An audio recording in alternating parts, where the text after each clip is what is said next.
Hey everyone, Irit here. Welcome to a new week in this series. I really don't know how this week is going to look.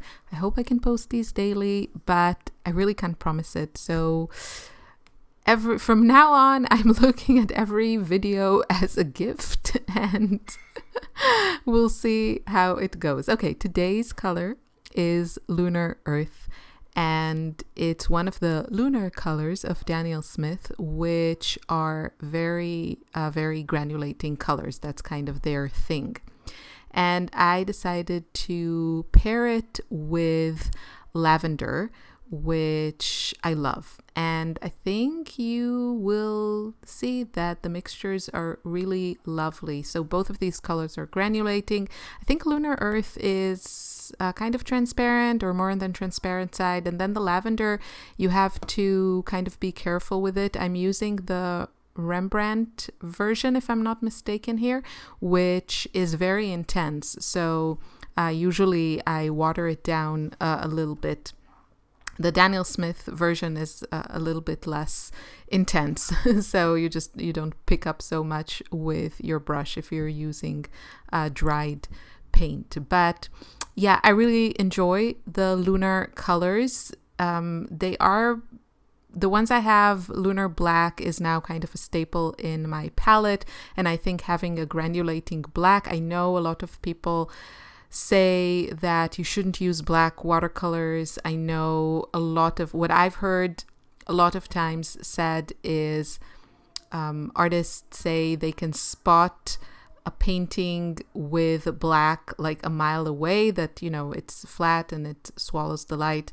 And that's kind of the reason that I really avoided these using black for a long time. But I really enjoy it. I think the Lunar Black is, especially if you water it down or you add it to other colors, I like the effect of it. I don't feel like it's a dead flat black, and I will continue to have it in my palette, I'm pretty sure, in the foreseen future. So that's Lunar Black. And then there's Lunar Earth, which is this one. And then there's Lunar Red Rock, which is also lovely. It's kind of, to me, ticks the box of something like Venetian Red.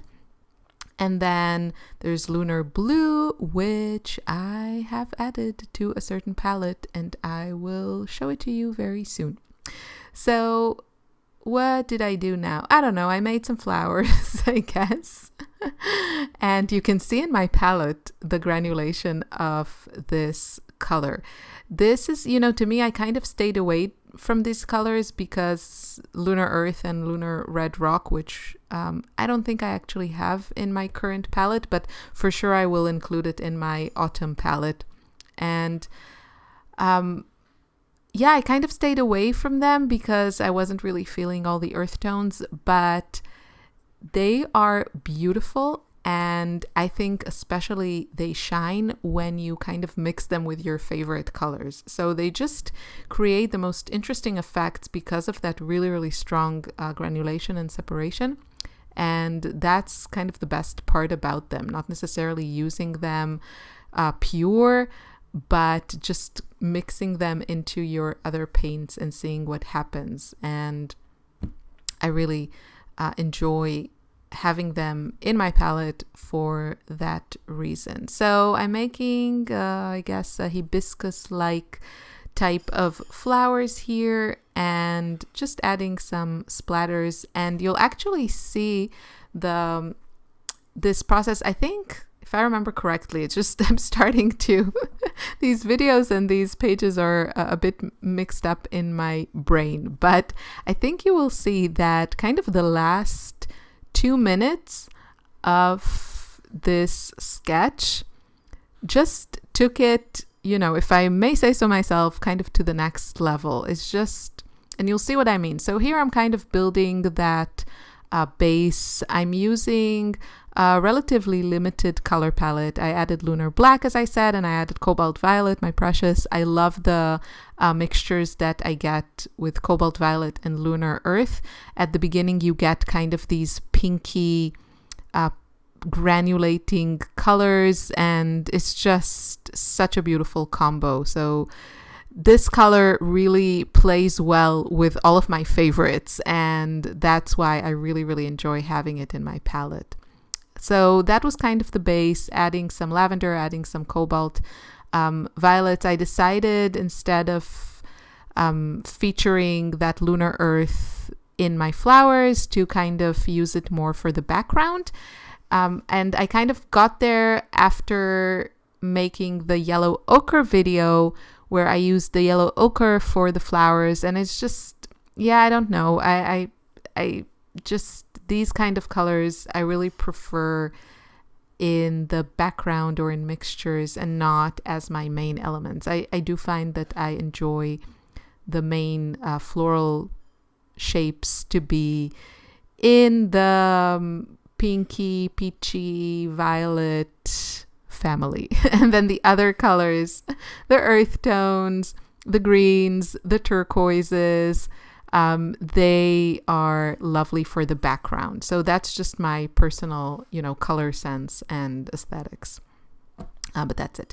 I'm using, like on every page, I have a date stamp, like this roller stamp.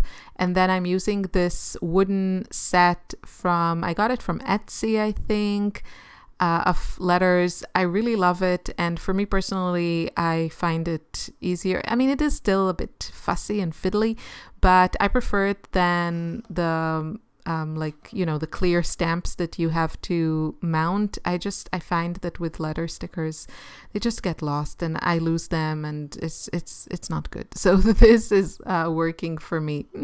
I don't know what I'm going to do with my Tuscany sketchbook if I manage to go, but I think I may have to take like a clear stamp set because I do enjoy adding stamped stamp the date and maybe the day of the week. So I really want to do that. I'll probably have to I have a crate paper set that I think would work well. We'll see.